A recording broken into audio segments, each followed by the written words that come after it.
오늘 예수님은 새벽에 너희는 이렇게 기도하라 하는 것을 우리에게 말씀을 주고 계십니다. 그리고 오늘 말씀을 통해서 우리의 기도는 이런 가르침을 통해서 되어져야 되겠습니다. 오늘 말씀에서 크게 두 가지를 말씀하시는데, 하나는 1절부터 4절까지 기도의 내용은 이렇게 기도하라, 이런 내용으로 기도하라 하시죠. 그리고 5절부터 13절까지는 기도의 자세를 말하면서 이런 자세로 기도하라, 두 가지를 우리에게 말씀해 주고 있습니다.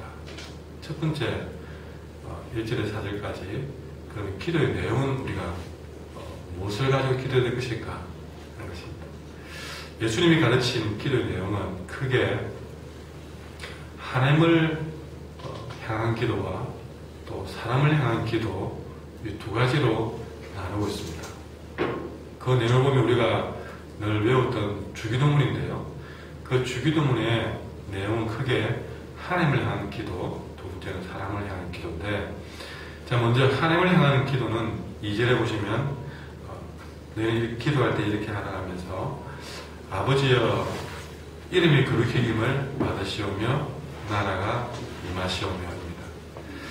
자, 여기서 첫 번째 하나님을 향한 기도에서 아버지의 이름이 거룩히 여김을 받는 것, 이것은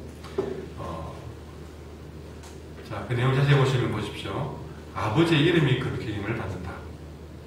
하나님의 이름이 거룩히 여김을 받는다.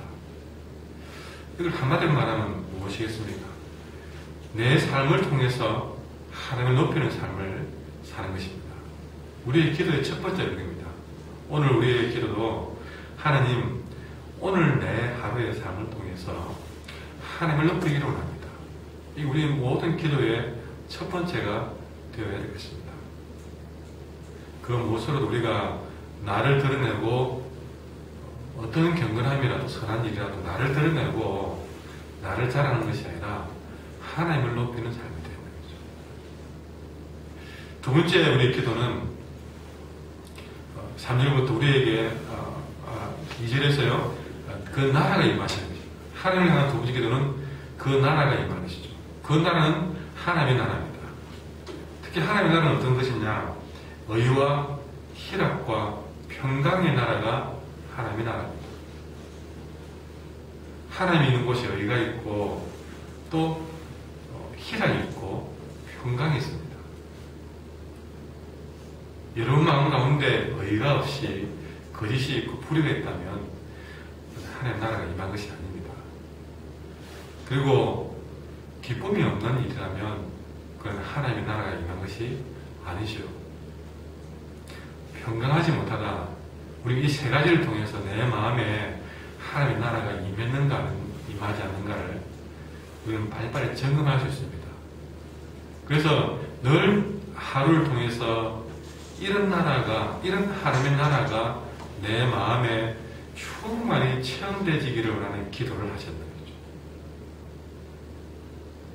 늘 이 주기도문은 주기도문 자체를 외우는 것이 아니라 이런 마음과 정신을 가지고 주기도문을 늘 기도하셔야 되고, 이런 기도는 늘 빠뜨리지 말고 기도하셔야 됩니다. 두 번째, 사람을 위한 기도는 어떤 기도입니까? 3절부터 보면 먼저 우리에게 날마다 일용할 양식을 주실 것을 기도하는 것입니다. 우리가 늘 하나님 앞에 기도할 때에 일용할 양식을 구해야 할 것입니다. 그런데 이것은 1차적으로는 하나님 이거 우리에게 필요한 것 주십시오 라는 기도로 우리는 생각할 수 있습니다. 그런데 여러분, 우리 하나님은 우리에게 필요한 것들을 달라고 해야만 주시는 분이 아닙니다. 필요한 것들을 아시고 채우시는 분이십니다. 그래서 우리가 이거 달라고 해서 구하는 것도 있겠지만, 더 중요한 것은 구해서 얻는 것은 100가지 중에 한 가지밖에 안 되고, 구하지 않음에도 채워주는 것이 거의 99%입니다. 그러니 사실은 이 기도는 어떤 기도냐, 구해야 될 기도보다는 늘 내게 필요한 것들을 채우시는 하나님께 감사하는 기도가 되는 것입니다. 이거는 늘 살아오는 과정에서 일어나는 일들입니다. 때로는 여러분의 생각에 덜 채우는 거 없고 모자라는 거 없고 그렇지만 그럼에도 불구하고 하나님이 채우는 것들은 우리가 상상하는 것 이상으로 넘쳐납니다. 그러니 늘 하나님께 우리가 필요한 것들을 채워주는 하나님께 감사해야 될 기도는 쉬지 말아야 될 기도는 좀 있습니다. 그리고 또 사람에 대한 기도는요, 우리가 우리에게 죄 지은 모든 사람을 용서하오니 우리 죄도 사하여 주시옵고 라는 기도입니다.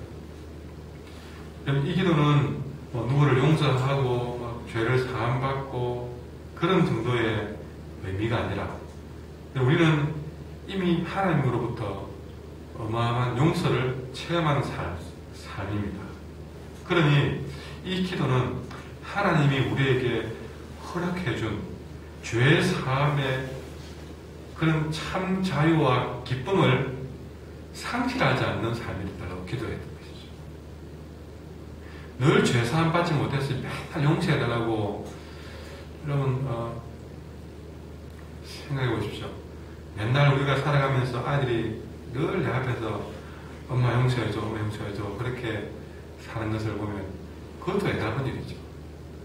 여기서 강조한 게 뭐냐면 우리가 하나님으로부터 받은 그 죄 사함의 그 기쁨과 우리가 자유를 빼앗기지 않도록 내 마음 가운데 엉뚱한 욕심으로 인해서 다른 생각으로 인해서 하나님이 내게 베풀어준 그 십자가에서 죄값을 치르기 위해서 어마어마한 그런 희생을 치르셨는데 그 희생의 가치를 내가 그 무엇에 빼앗기지 않도록 우리가 기도하는 것입니다.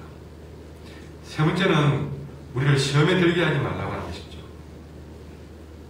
여러분 이것도 우리가 기도할 때에 하나님 내가 어떤 일에도 어떤 욕심에 이끌려서 내가 시험에 드는 일이 없도록 항상 내 마음을 지켜달라는 것입니다. 그러니까 사람을 위한 기도의 대부분은요 우리의 마음을 지켜달라는 것이죠. 모든 우리의 잘못은 불행의 씨앗은 이 마음에서 시작되고 또한 이 반대로 행복의 시작도 마음에서 시작됩니다. 이 마음을 온전히 하나님 앞에서 세우지 못하기 때문에 자꾸 감사를 빼앗기고 죄 사함의 기쁨을 빼앗기고 시험에 빠지는 것입니다.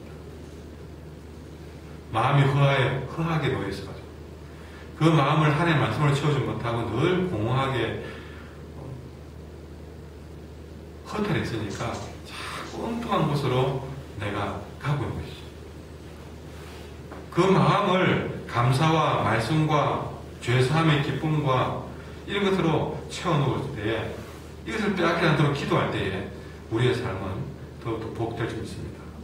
이것이 기도의 내용입니다. 두 번째는 기도의 자세가 5절부터 나오는데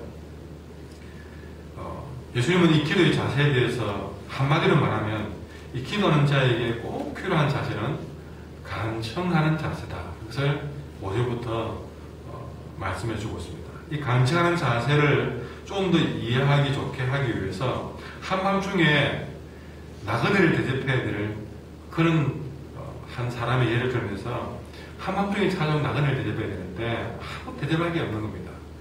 그것을 위해서 필요한 떡을 얻기 위해서 친구의 집에 문을 두드리는 그런 내용으로 간청하는 자세를 비유로 설명하고 있는데 여기서 이 비유에서 결론은 뭐냐면 갑자기 찾아와서 떡을 달라는 데 있습니까?